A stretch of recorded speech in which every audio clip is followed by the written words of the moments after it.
राना साहब, बुशरा बीबी की रिहाई से ही सबसे पहले आगाज़ कर लेते हैं। ये एक पूरा ड्यू प्रोसेस ऑफ लॉ के तहत है या कोई रिलीफ है पाकिस्तान तहरीक इंसाफ के लिए, कोई अरेंजमेंट है? देखिए, इस पे मलिक साहब, अगर किसी के पास कोई एविडेंस है तो शायद मैं उससे आगाह नहीं हूँ। अगर किसी ने बात की है तो उसने अपनी इंफॉर्मेशन की बुनियाद पे की होगी। लेकिन जहाँ तक मेरी इंफॉर्मेशन है और एक वकील होने के नाते जो है वो मैं इन चीज़ों को समझता हूँ कि एक देखें, एक मुद्दत होती है हर किस्म के केसेस में कि किस में इस केस में जो है वो 6 माह बाद, किसी में 8 माह बाद, किसी में 1 माह बाद, तो एक अरसा होता है कि उसके बाद फिर बेल हो जाती हैं अगर ट्रायल जो है वो कंक्लूड ना हो। तो मेरा तो ख्याल है कि जिस किस्म के केसेस बुशरा बीबी के ख़िलाफ़ थे तो 6-8 महीने का टाइम जो है वो काफ़ी सफिशेंट था। और उसके बाद एक जो रूटीन है उसमें भी बेल हो जाया करती है। इसमें मुझे कोई इस किस्म की डील जो है वो मैं तो नहीं देख रहा। और ख़ास तौर पे अगर फिर डील की है तो क्या अदालत ने डील की है? तो हमारे साथ तो कोई ऐसा, गवर्नमेंट के साथ तो कोई ऐसा मामला नहीं हुआ। तो इसलिए मेरा तो ख्याल है कि ये एक जो प्रोसेस है उसके मुताबिक ये एक काफ़ी टाइम था। आप देखें ना, हमारे ख़िलाफ़ भी केसेस जब पीटीआई के दौर में बने हैं तो उस वक्त हमें तो फिर आपका कहना यह है कि ये दुरुस्त फैसला है बुशरा बीबी की रिहाई होती रही, 9 माह से कैद में थी, तो बुशरा बीबी की रिहाई दुरुस्त फैसला है? मेरा ख्याल इसमें जो डील की बात हो रही है, मेरा नहीं ख्याल कि इसमें कोई ऐसी चीज़ है। ये फ़ैसला जो है वो रूटीन में इन अकॉर्डेंस विद लॉ जो अदालत ने किया है, तो मेरा ख्याल है कि ये दुरुस्त फ़ैसला है। राना साहब, अगर बुशरा बीबी की रिहाई दुरुस्त है, एक due process of law follow हुआ है, तो क्या ऐसे ही ड्यू प्रोसेस के तहत इमरान खान की भी नवंबर में रिहाई हो जानी चाहिए? जी देखें, अगर अदालती फ़ैसला जो है वो इन अकॉर्डेंस विद लॉ होता है तो मैं समझता हूँ कि बग़ैर किसी स्ट्रॉन्ग एविडेंस के ये कह देना कि जी अदालत का फ़ैसला किसी डील के नतीजे में हुआ, तो सबसे पहले तो अदालत को मुर्दे इल्ज़ाम ठहराने वाली बात है। फिर हम बाद में कल को कहते हैं कि जी हमारी अदालतों का नंबर 140 हो गया है, 143 हो गया। तो बात ये है कि अगर हम खुद ही ये बात करें कि ये मामला जो है वो इस तरह से हुआ है, तो मेरा ख़्याल है कि इमरान खान साहब का फ़ैसला जो है वो भी इन अकॉर्डेंस विद लॉ होगा। और जिस तरह से बुशरा बीबी के फ़ैसले को पीटीआई वेलकम कर रही है, तो वो भी जो फ़ैसला हो, वो हक़ में हो या ख़िलाफ़ हो, उस फ़ैसले को भी जो है वो वेलकम करना चाहिए। जब अदालत का फ़ैसला ख़िलाफ़ हो तो अदालत को बुरा कहना अगर लाजम है, तो अच्छा हो तो फिर अच्छा कहना भी जो है वो बनता है। लेकिन दूसरी जो बात की है खोसा साहब ने कि जी जिस तरीके से ट्रंप का हुक्म अगर आएगा तो कैसे नहीं माना जाएगा, मैं समझता हूँ कि ट्रंप के हुक्म से अगर रिहाई लेनी है तो उससे तो फिर जेल में रहना बेहतर है ट्रंप के हुक्म पे रिहाई लेने से। तो फिर अगर ट्रंप के हुक्म पे रिहाई लेनी है तो फिर 1.5 साल जेल में रहने की क्या ज़रूरत थी फिर? सर, ट्रंप का दबाव आना आपके ऊपर, अगर वो जीत जाएंगे। मैं राना साहब आपको बता रहा हूँ, खोसा साहब की जो उम्मीद लगी है ना वाशिंगटन के नताइज के साथ, उसको नज़रअंदाज मत करिएगा। बड़ी बदकिस्मती होगी इनके लिए अगर ट्रंप का हुक्म इनके हक में आए तो। हमें छुट्टी की जाती है। डोनाल्ड लू के अगर कहने पर, हुक्म पर हमें भेजा जाता है घर, और हम हेनरी किसिंगर के कहने पर अगर फांसी लगा सकते हैं जुल्फ़िकार अली भुट्टो को, जिसका 45 साल के बाद सुप्रीम कोर्ट ने जाके इंसाफ किया, तो मुझे बताएं क्या ये दुरुस्त नहीं है? वो ज़रा पढ़ें इकोनॉमिक हिटमैन जो किताब है जो उनके ऑपरेटर ने एक लिखी है CIA के, वो पढ़ें किस तरीके से मुदाखलत होती है। और माशाअल्लाह ये थर्ड वर्ल्ड कंट्रीज़ स्पेसिफिकली खुसूसी तौर पर किस तरह एलिमिनेट करते हैं इनके क़यादतों को, और किस तरह फिर जो नहीं मानते तो क्या करते हैं। मैं ये नहीं कह रहा हूँ कोई अच्छी बात है, हमने तो एब्सोल्युटली नॉट कह दिया है।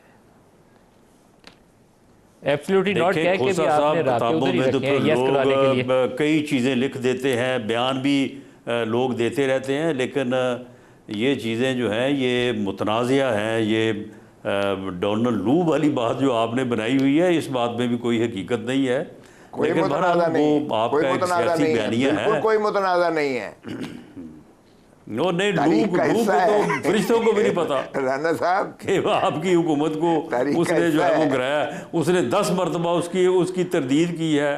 अमेरिकन के जो फॉरेन डिप्लोमेट है उन्होंने तरदीद किया। राना साहब शहबाज शरीफ साहब की वजारत उज़्मा के दौरानिए में आपने कहा, जो कमेटी की मीटिंग हुई थी, जो नेशनल सिक्योरिटी कमेटी है, उसमें भी सारी चीज़ वाज़ेह थी। ये तो आपने एक सियासी स्टंट जिसे कहते हैं ना, वो आपने खेला था। अब उसको आप बार बार जो है वो दोहराए जा रहे हैं। ये वही है ना, वो अपना जिसके ऊपर इमरान खान साहब की ख़ुद वो ऑडियो मौजूद है कि अब हमने इसके ऊपर खेलना है। ये तो आपका खेल था जो आपने डोनाल्ड लू के नाम पे खेला। राना सनाउल्लाह साहब, लेकिन जुल्फ़िकार अली भुट्टो ने उस वक्त के सेक्रेटरी फॉरेन अफेयर्स का, जो अमेरिकी सेक्रेटरी फॉरेन अफेयर्स का, वो वैंस पता नहीं क्या उनका नाम था, उनका ख़त था लहराया अमेरिकन सेंटर के बाद। उसके बाद जो कुछ जुल्फ़िकार अली भुट्टो के साथ हुआ वो तारीख़ का हिस्सा है।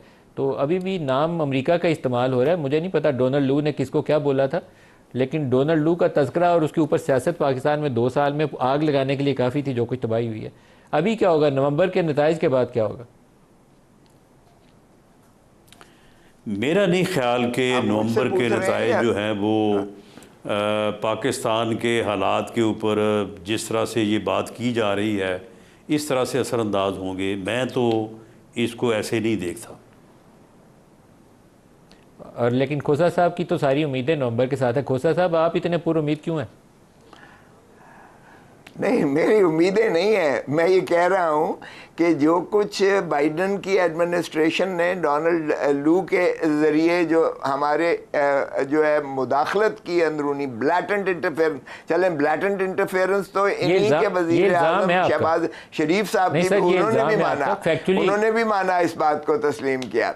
तो ये अगर ब्लैटेंट इंटरफेरेंस डोनाल्ड लू के ज़माने में हुई थी तो अब कम से कम नहीं होगी। जो डोनाल्ड लू के कमेंट्स थे असद मजीद वाले डिनर के अंदर, उस हवाले से हमारी जब नेशनल सिक्योरिटी कमेटी बैठी तो उस इजलास के बाद जो इलामिया था उसको ये कहा गया कि डोनाल्ड लू के जो कमेंट्स हैं वो सफारती आदाब के मुनाफी हैं and it amounts to interference in Pakistan internal matter. ये नहीं कहा था कि उन्होंने मुदाखलत करके हुकूमत गिरा दी। वो अंग्रेजी को आप इधर से उधर ना मरोड़े, कहा यह गया था कि it amounts to interference, it amounts to interference. चलो आगे चलते। राना साहब, अरे बाबा, ब्लैटेंट इंटरफेरेंस सिंपल अंग्रेजी है, मत ट्विस्ट करें खुदारा। Blatant interference, blatant interference. अच्छा, मैं उसका लामिया निकलवाता हूं। इधर से पकड़े। चले खोसा साहब, आपको जो डोनाल्ड ट्रंप है ना, आपको मुबारक हो। आप उसकी कामयाबी के लिए दुआ करें। तो ट्रंप जो है वो आपको डोनाल्ड लू मुबारक हो। डोनाल्ड लू तो आपको मुबारक हो डोनाल्ड ट्रंप का। चले आपने तो अंडर सेक्रेटरी के कहने दोनों रहनुमाओं के लिए, आप दोनों रहनुमाओं के लिए कि आप ज़्यादा इतनी उम्मीदें वाशिंगटन में किसी के भी सदर मुंतखब होने पे मत लगाएं। वाशिंगटन की जो पॉलिसी पाकिस्तान या इस खित्ते के हवाले से है, इंडिया को सामने रखते हुए, उसमें इतनी बड़ी चेंज नहीं आएगी कि वो रातों रात पूरे खित्ते के लिए पॉलिसी बदल जाए। इसलिए पाकिस्तानी सियासत पर फोकस रखें, सियासत को कैसे बेहतर करना और पार्लियामेंट को कैसे मजबूत करना, अदलिया को कैसे ठीक करना। ये खोसा साहब, आपने भी जजेस के फैसलों का और अदालत की, वो जो जजेस की हमारी जुडिशरी की रैंकिंग है उसका तज़किरा किया। नवाज शरीफ केस में जो फैसला था वो भी अदलिया ने किया था और वो एक फ़िक्स मैच था, और इमरान खान को सादिक और अमीन करार देना वो भी एक फ़िक्स मैच था। ये इन तमाम फैसलों के होते हुए आप कहते हैं कि अदालत ने फैसला किया, तो अदालत से वो फैसले हुए हैं। जुल्फ़िकार अली भुट्टो का फैसला भी किसी अदालत ने किया, वो भी फ़िक्स मैच था। तो आप इसको नज़रअंदाज मत करिए कि हमारी अदालतों से ये फैसले हुए हैं। तो इमरान खान के लिए कोई एडवर्स डिसीजन आ जाए और खोसा साहब उस पर इतराज़ करें तो वो ऐसी आपको चीज़ नहीं होगी जो अनहोनी होगी चीज़। देखिए मलिक साहब, ये हमारी बदकिस्मती है और ऐसे फ़ैसले जो है वो मौजूद हैं कि जिनके मतलब बड़ी आसानी से, जिस तरह से आपने लफ्ज़ इस्तेमाल किया है कि ये फ़िक्स मैच था या फ़ैसला था, और इसमें यहाँ तक भी जो है वो हमारी सुप्रीम कोर्ट से फैसले हुए हैं कि आमरों को संद जवाज़ दी जाती रही है और बग़ैर मांगे आइन को अमेंड करने का जो है वो इख्तियार दिया गया है। और यहाँ पे आइन को जो है वो पॉलिटिकल हालात और सोच के ताबे जो है वो आइन को रीराइट किया गया है। तो ये सारी चीज़ें जो हैं, ये सारी चीज़ें होती रही हैं।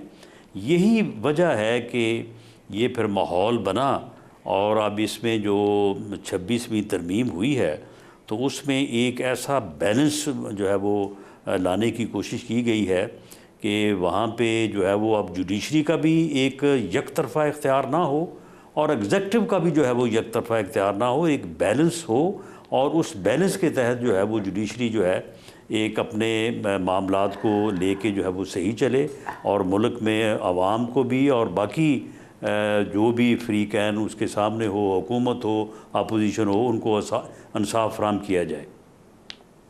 सर आप अगर ये बैलेंस कह रहे हैं राना साहब, तो इस बैलेंस को, इस तवाज़ुन को बिगाड़ने के लिए आपने ये बयान क्यों दिया कि चीफ जस्टिस मंसूर अली शाह भी ना बैठे, जस्टिस मंसूर अली शाह भी ना बैठे कॉन्स्टिट्यूशनल बेंचेस में, जस्टिस मुनीब अख्तर भी ना बैठे कॉन्स्टिट्यूशनल बेंचेस में? दोनों मुतनाज़ा जजेज़ हैं, दोनों सीनियर मोस्ट जजेज़ हैं और बाई एनी प्रोबेबिलिटी उनको कॉन्स्टिट्यूशनल बेंच हेड करते होना चाहिए। नहीं देखें, मामला ये है मलिक साहब, बिल्कुल ये किसी ने नहीं कहा, ना मैंने कहा कि वो नहीं बैठ सकते। राना साहब आप ही का बयान है।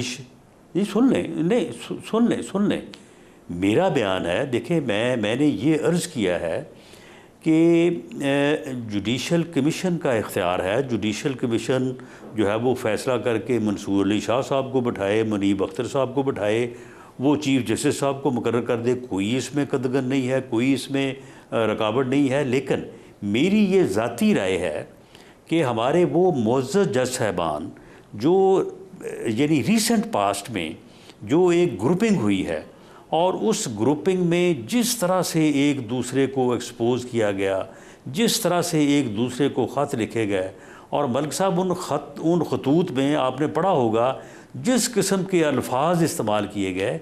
मेरी ये राय है कि वो जज साहबान जो इस ग्रुपिंग को और इस माहौल में एक लीडिंग किरदार में रहे हैं, उनमें से अगर कोई कॉन्स्टिट्यूशनल बेंच का जज अगर बनेगा तो उससे फिर ये माहौल जो है ये कंटिन्यू करेगा।